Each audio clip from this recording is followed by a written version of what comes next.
মতো বলবো যে আমরা বেশ কিছুদিন থেকেই দেখছি যে উদয়ন গুহ পায়ে পা দিয়ে একটা লড়াই করবার চেষ্টা। এর আগের দিন আপনারা দেখেছেন যে আমাদের স্কেডিউল প্রোগ্রাম ছিল, সেই প্রোগ্রাম থেকে ফেরার পথে আমাদের কনভয়ের গাড়ির উপরে আক্রমণ করা হয়েছিল। ঠিক একই রকম আজকেও কিন্তু ঘুঘুমারিতে, ধলুয়াবাড়ি টু ঘুঘুমারি আমাদের পারমিশন নেওয়া, ইলেকশন কমিশনের কাছে পারমিশন নিয়ে স্কেডিউল প্রোগ্রাম আমাদের বর্ণাঢ্য শোভাযাত্রার। আমাদের বর্ণাঢ্য শোভাযাত্রা চলছিল, মিছিল চলছিল, আমরা সাধারণ মানুষের সাথে সম্মিলিত হচ্ছিলাম।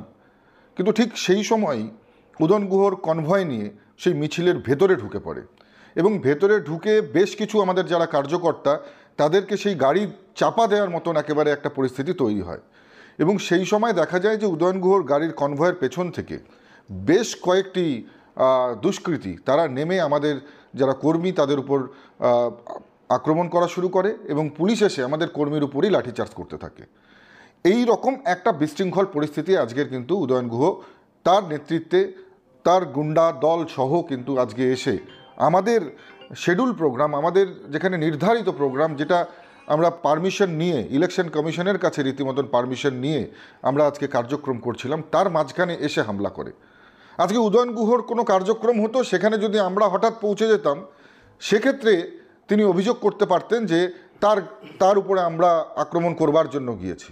আজকে আমাদের মিছিল চলছে, স্কেডিউল মিছিল, নির্ধারিত মিছিল, পারমিশন নেওয়া মিছিল, তার মাঝখানে গাড়ির কনভয় ঢুকিয়ে দিয়ে 15-20টা গাড়ি ঢুকিয়ে দিয়ে সেখানে আমাদের লোকের উপর মারধর করা, আক্রমণ করা, এটা কোন ধরনের সভ্যতা, কোন ধরনের রাজনীতি? আজকে বারংবার আমরা এই ধরনের ঘটনা দেখছি। অনেক নেতা তো কুচবিহার জেলায় আছে, অনেকেই আছে, এমনকি যিনি বিরোধী দলের প্রার্থী রয়েছেন, তৃণমূল কংগ্রেসের প্রার্থী জগদীশ বসুনিয়া, উনিও রয়েছেন, ওনার সঙ্গে বহুবার মুখোমুখি হয়েছে। এরকম ঘটনা তো ঘটেনি, বরঞ্চ আমার সামনে কারুর দেখা হলে হয়তো আমি হাত জোর করে নমস্কার করে তাকে অভিনন্দন জানাবো, যদি বিরোধী প্রার্থীও হন তাকেও অভিনন্দন জানাবো। রাজনীতির ময়দানে আমরা জাগ্রত জনতার সামনে বিচার দিয়েছি। নিশ্চিতভাবে গণতন্ত্রের এই মহোৎসবে তারা যে দিকে আশীর্বাদ করবে, ফল সেই দিকেই হবে। কিন্তু এটা কোন ধরনের অসভ্যতা? বারবার বেছে বেছে এই ধরনের ঘটনা। দিনাটা শহরে, দিনাটার যারা হিন্দিভাষী, যারা মারোয়ারি রয়েছে, তাদেরকে হুমকি দেওয়া হচ্ছে, ভোট দিতে বাধা দেওয়া হচ্ছে এই তৃণমূল কংগ্রেসের নেতারা। আমরা দেখেছি তৃণমূল কংগ্রেসের নেতা উদয়ন গুহর একেবারে সাগরেদ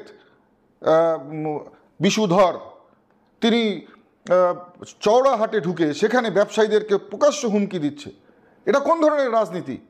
গণতান্ত্রিকভাবে তারা লড়াই করতে পারছে না, গণতান্ত্রিকভাবে তার মানে তারা মৃত, তারা হেরে গিয়েছে, তাই এই ধরনের ঘটনা করতে হচ্ছে। এটা অত্যন্ত লজ্জার। কুচবিহারের জাগ্রত জনতার কাছেই আমি এই বিচার দিলাম। আপনারাই দেখুন এখানে কি হচ্ছে। আজকে যখন মানুষের সমর্থন উঠে যায় তখন এই তৃণমূল কংগ্রেসের এই নেতারা পাগলের মতন হয়ে যায়, আর তার ফলস্বরূপই এই ধরনের ঘটনা হচ্ছে। আবার কোথাও গিয়ে আমি এই প্রশ্নও করতে হয়, আমি শুনেছি কোনো এক মঞ্চ থেকে জগদীশ বসুনিয়া তিনি বক্তব্য রাখতে গিয়ে বলেছিলেন যে উদয়ন গুহর উপনির্বাচনের জয়, সেই জয় নিয়ে কটাক্ষ করে বলেছিলেন যে সেই উপনির্বাচনে রানু মণ্ডল দাঁড়ালেও নাকি জিততেন। তো এই ধরনের কথা জগদীশ বসুনিয়া উদয়ন গুহ সম্বন্ধে বলেছেন, এটা সেই কারণেই, সেই রাগেই উদয়ন গুহ রিভেঞ্জ নিচ্ছে না তো? কারণ এই ধরনের ঘটনাতে জগদীশবাবুর ক্ষতি হচ্ছে, তৃণমূল কংগ্রেসের মাথা হেড হয়ে যাচ্ছে। এটা কোন ধরনের পাশবিকতা যে বিজেপির প্রার্থীর মিছিল হলে সেই মিছিলের মধ্যে গিয়ে হামলা করতে হবে? আর উদয়নবাবুর যে এই অভ্যাস, এটা তো 74 বছর বয়সে এই উদ্ধতা, এটা কখনো মানুষ মেনে নেবে না। দিনাটাবাসী তো মেনে নেয়নি, সমগ্র কুচবিহারের এই পার্লামেন্টারি কনস্টিটিউয়েন্সির মানুষ কিন্তু এটা কখনোই মেনে নেবে না। আজকে যেভাবে উদ্ধতপনা আমরা দেখেছি, আমরা তো দেখেছিলাম যে গত 2021-এর নির্বাচনের পরবর্তী সময় উদয়ন গুহ কীভাবে বেছে বেছে দিনাটা শহরে বেছে বেছে তিনি ভারতীয় জনতা পার্টির কার্যকর্তা, বহু সাধারণ মানুষের উপরও আক্রমণ করেছে। এটা স্বাধীন দেশ, এখানে কেউ রাজনীতি করতে পারবে না? প্রত্যেকের নিজেদের গণতান্ত্রিক অধিকার নেই, কথা বলবার অধিকার নেই? এটা কখনো সম্ভব? আরও বহু নেতা আছে, তাদের সঙ্গে কেন নয়? কেন বারবার উদয়ন গুহর সঙ্গে এই ধরনের ঘটনা? কেন বারবার উদয়ন গুহ এসে বিজেপির মিছিলে, বিজেপির মিটিংয়ে ঢুকে পড়ছে?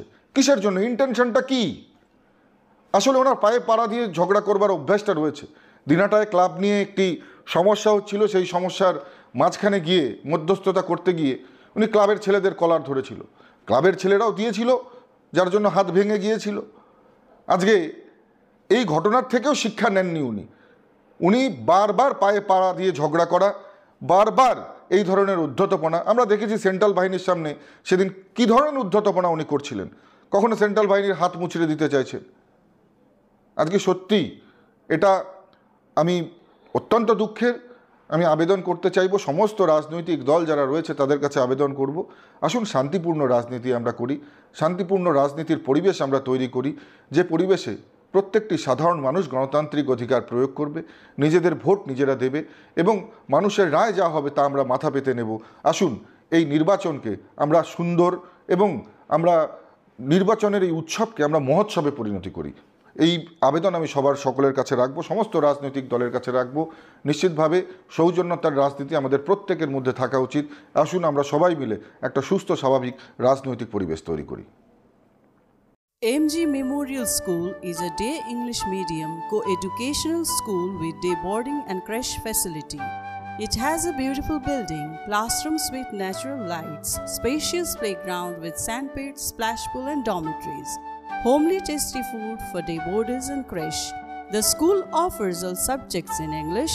Vernacular is must according to their mother tongue Hindi or Bengali.